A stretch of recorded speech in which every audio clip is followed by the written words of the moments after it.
दोस्तों अगर आप लोगों ने आरआरबी ग्रुप डी का फॉर्म फिल कर दिया है तो ये वीडियो आपके लिए काफ़ी ज़्यादा यूज़फुल होने वाली है। फॉर्म में आपने जो लाइव फोटो और सिग्नेचर अपलोड किया है, अगर आपका लाइव फोटो या सिग्नेचर गलत होता है, इंस्ट्रक्शंस के अकॉर्डिंग नहीं होता है, तो आपका फॉर्म भी रिजेक्ट हो सकता है। जी हाँ, आपका फोटो और सिग्नेचर कैसा होना चाहिए, एक्सेप्टेबल कैसा होगा और रिजेक्टेबल फोटो और सिग्नेचर कैसा है, इसके बारे में आपको बताएंगे। तो चलिए शुरू करते हैं वीडियो को। तो देखिए दोस्तों, पहले बात करते हैं लाइव फोटो के बारे में। लाइव फोटो आपका कैसा होना चाहिए, देखिए पहले बात करते हैं बैकग्राउंड की। तो यहाँ पर देखिए, choose a location with good lighting काफ़ी ठीक हो और एंड अ प्लेन अनक्लूटर्ड बैकग्राउंड यानी कि एक प्लेन बैकग्राउंड था जिसमें वाइट सबसे ज़्यादा सूटेबल था। वाइट बैकग्राउंड मांगा गया था। अगर वाइट नहीं है तो कोई ऐसा बैकग्राउंड अगर है जिसमें बहुत ज़्यादा चमक नहीं है तो भी आपका एक्सेप्टेबल हो जाएगा। दूसरा और इसके अलावा यहाँ पर देखिए, Enzo the camera is positions at your I level before capturing the photograph. आपकी आंखें बिल्कुल कैमरे के सामने होनी चाहिए। Position your self directly in front of the camera and look straight ahead with a neutral expression. कोई भी एक्सप्रेशन आपके चेहरे पर नहीं होनी चाहिए। कुछ रिजेक्टेबल आप लोग फोटो देख लीजिए। तो देखिए, ये कुछ सैंपल है रिजेक्टेबल फ़ोटोज़ के। अगर आप लोगों ने कुछ इस तरह के फ़ोटो अपलोड कर दिए हैं तो आपका फ़ोटो रिजेक्ट होगा। एक तो आपका फ़ोटो बहुत ज़्यादा क्लोज नहीं होना चाहिए, ठीक है, एक साइड में नहीं होना चाहिए, चेहरे पर चश्मा वगैरह नहीं होना चाहिए, और इसके अलावा बाल आपके बिखरे हुए नहीं होने चाहिए। पीछे बैकग्राउंड में मल्टी कलर्ड नहीं होने चाहिए। बैकग्राउंड एक प्लेन मांगा गया था जिसमें वाइट सबसे ज़्यादा सूटेबल था। अगर वाइट बैकग्राउंड के अलावा पीछे अगर कोई चीज़ आ रही है, जैसे पर्दा आ रहा है या खिड़की या दरवाजे या कोई चीज़ अगर रखी है, इससे भी दिक्कत होगी आपको। एक प्लेन बैकग्राउंड चाहिए था, कोई चीज़ ऐसी ध्यान भटकाने वाली नहीं होनी चाहिए पीछे। तो अगर ऐसा कोई चीज़ है पीछे तो इससे आपका फ़ोटो रिजेक्ट हो सकता है, ठीक है। ऐसा आपको बैकग्राउंड नहीं देना था। आप यहाँ पर देख पा रहे होंगे, यहाँ पर मल्टी कलर्ड भी है और पीछे कोई चीज़ है ऐसे जिससे ध्यान भटक रहा है। तो एक सिंपल प्लेन वाइट बैकग्राउंड मांगा गया था। दूसरा, फ़ोटो ब्लरी नहीं हुआ हो, पीछे शेडो नहीं हो, ठीक है, बैकग्राउंड में शेडो यानी छाया नहीं होनी चाहिए, और चश्मा हेड पर नहीं होना चाहिए। आधे फेस पर छाया नहीं हो, आधे फेस पर या चेहरे पर कहीं भी अगर छाया है तो इससे भी आपका फ़ोटो रिजेक्ट होगा। और चेहरे पर कैप नहीं होना चाहिए, ठीक है। कुछ इस तरह का फ़ोटो आपका एक्सेप्टेबल होगा। अब आप लोग हमारा फ़ोटो देखिए, हमारा फ़ोटो कैसा है। देखिए, हमारा जो लाइव फोटो है इसमें एक प्लेन वाइट बैकग्राउंड है, पीछे कोई चीज़ भी नहीं है, पीछे पर्दा, खिड़की, कोई चीज़, कोई भी ध्यान भटकाने वाली कोई चीज़ ऐसी नहीं होनी चाहिए जिससे कि आपका ध्यान एकदम से उस चीज़ पर जा रहा है, तो इससे भी आपका फ़ोटो रिजेक्ट हो सकता है। और फ्रेम में चेहरा सही से आना चाहिए, लाइटिंग काफ़ी ठीक ठाक होनी चाहिए। तो अगर इस तरह का फ़ोटो है आपका तो आपको टेंशन लेने की ज़रूरत नहीं है, आपका फ़ोटो एक्सेप्टेबल है। अगर इस तरह का नहीं है जैसा आपको दिखाया, अगर उसमें से किसी भी तरह का फ़ोटो है तो आपका फ़ोटो रिजेक्ट होगा। लेकिन अभी आपके पास एक चांस रहेगा, आप करेक्शन डेट में इसको सही कर सकते हैं, ठीक है। बाकी आपका फ़ोटो किस तरह का आप लोग कमेंट बॉक्स में बता सकते हैं। अब बात करते हैं सिग्नेचर की। सिग्नेचर किस तरह का होना चाहिए।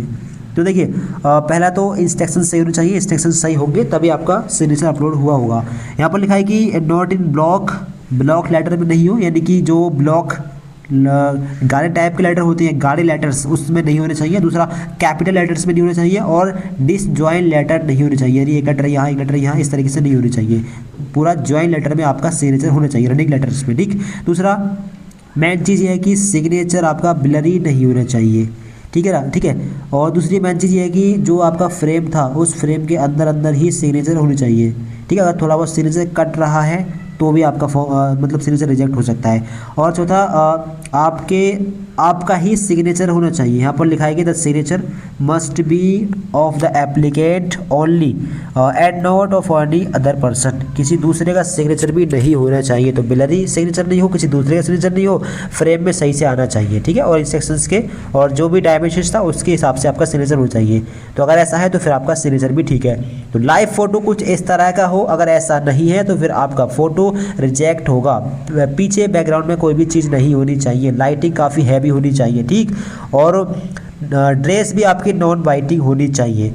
तो अगर आपका लाइव फोटो गलत हो गया है, इसमें कोई भी दिक्कत है या फिर आपके सिग्नेचर में कोई प्रॉब्लम है तो आप इसको सही कर सकते हैं। जी हाँ, आप इसको सही कर सकते हैं। करेक्शन की डेट क्या है, कब से कब तक सही कर पाएंगे, चलिए आपको पूरा ये बताते हैं। तो देखिए स्क्रीन पर आप देख पा रहे होंगे, यहाँ पर लिखा है date and time for modification window for corrections in application for the payment of modification fee. 5 March 2026 से 14 मार्च तक करेक्शन चलेगी। जी हाँ, 5 मार्च को रात के 12 बजे पोर्टल ओपन हो जाएगा और 14 मार्च को रात के 12 बजे से पहले पहले बंद हो जाएगा। ठीक है, आपके फॉर्म में अगर फोटो या सिग्नेचर गलत हुआ है तो आपको इसको सही करना बहुत ज़रूरी है, वरना आपका फॉर्म भी रिजेक्ट होगा। कैसा फोटो होना चाहिए और कैसा सिग्नेचर होना चाहिए आपको बता दिया है। एक्सेप्टेबल और रिजेक्टेबल फ़ोटो और सिग्नेचर के बारे में आपको डिटेल समझा दिया है। अब आपका फ़ोटो किस तरह का है, आपके फ़ोटो में क्या प्रॉब्लम है, आप हमें कमेंट बॉक्स में बताइएगा कि आपके फ़ोटो में दिक्कत क्या है। अगर कोई बड़ी प्रॉब्लम नहीं है तो फिर आपको करेक्शन करने की भी ज़रूरत नहीं होगी। करेक्शन अगर आप लोग करेंगे तो इसको आपको चार्ज भी देना होगा। 250 रुपये रहेगी करेक्शन की फ़ीस। जी हाँ, 250 रुपये आपको देने होंगे करेक्शन के रूप में। कुछ चीज़ें इसमें ऐसी होंगी जिसमें करेक्शन के लिए पेमेंट नहीं लगेगा, जबकि कुछ चीज़ों में करेक्शन का पेमेंट लगेगा। फ़ोटो में करेक्शन पेमेंट लगेगा, सिग्नेचर में लगेगा, और इसके अलावा कैटेगरी डिटेल अगर आप लोग चेंज कर रहे हैं तो इसमें भी करेक्शन का पेमेंट लगेगा। बाकी she may do so pay by a modification fee of रेस 250। 250 रुपये का पेमेंट आपको करना है किसी भी डिटेल में करेक्शन करने के लिए। ठीक है, यहाँ पर देखें, in the case of candidate modifying his community from SC ST to unreserved OBC EWS। अगर आपको अपनी कैटेगरी चेंज करनी है तो उसके लिए भी 250 रुपये का पेमेंट आपको करना होगा। ठीक है, अगर यहाँ पर आपको मेल फीमेल अगर जेंडर चेंज करना है तो यहाँ पर भी आपको 250 रुपये का पेमेंट करना होगा। ठीक, और इसके अलावा जो आपका लाइव फ़ोटो है अगर इसमें गलती हो गई है तो भी आपको करेक्शन करना मतलब ज़रूरी है, और उसके लिए भी आपको 250 रुपये का पेमेंट करना है। देखिए कुछ चीज़ें ऐसी होगी जिसमें आप लोग फ्री ऑफ कॉस्ट भी करेक्शन कर पाएंगे, जैसे कि आपका name, mother name, father name, gender, और इसके अलावा मोबाइल नंबर, ईमेल आईडी। इनमें आप लोग OTR की करेक्शन डेट के थ्रू, OTR की करेक्शन के थ्रू आप करेक्शन कर सकते हैं। ठीक है, इन चीज़ों में करेक्शन करने के लिए कोई भी आपको पेमेंट नहीं करना है। बाकी जो डिटेल बची उसमें कुछ चीज़ें ऐसी होंगी जिनके लिए पेमेंट लगेगा, कुछ के लिए पेमेंट नहीं लगेगा। अब किन किन चीज़ों के लिए पेमेंट लगेगा ये पता चलेगा करेक्शन का पोर्टल ओपन होने पर। आपको हम लाइव करेक्शन करके दिखा देंगे, आप फ़ौरन चैनल को सब्सक्राइब कर लें। ठीक है, आपको हम स्टेप बाय स्टेप वीडियो बनाकर करेक्शन करके दिखा देंगे। कौन कौन सी चीज़ में करेक्शन के लिए पेमेंट लग रहा है इसके बारे में भी आपको हम करेक्शन का पोर्टल ओपन होने पर बताएंगे। ठीक है, आपके फॉर्म में क्या गलती हुई है, आप अपनी गलती के बारे में, मिस्टेक के बारे में कमेंट बॉक्स में बताइएगा। ठीक है, बाकी आपका लाइव फ़ोटो कैसा है ये आप हमें मैसेंजर पर भी मैसेज करके दिखा सकते हैं कि आपका लाइव फोटो एक्सेप्टेबल होगा या नहीं, आपको हम बता देंगे। अगर रिजेक्टेबल होगा तो आपको बता देंगे, अगर एक्सेप्टेबल होगा तो भी आपको बता देंगे। ठीक है, अगर रिजेक्टेबल हो तो आपको करेक्शन करना अनिवार्य है, वरना करेक्शन करने की ज़रूरत आपको नहीं है। ठीक है, आप हमसे मैसेंजर पर भी कॉन्टैक्ट कर सकते हैं, फेसबुक मैसेंजर पर, लिंक है डिस्क्रिप्शन बॉक्स में। बाकी आपको आपके फॉर्म में जो भी गलती है कमेंट बॉक्स में आप लोग बता सकते हैं। ठीक है, फ्रेंड को शेयर कर दें इस वीडियो को, और चैनल को आप लोग सब्सक्राइब जरूर कर लेना ताकि आपको correction date, admit card, exam date की पूरी जानकारी मिल जाए।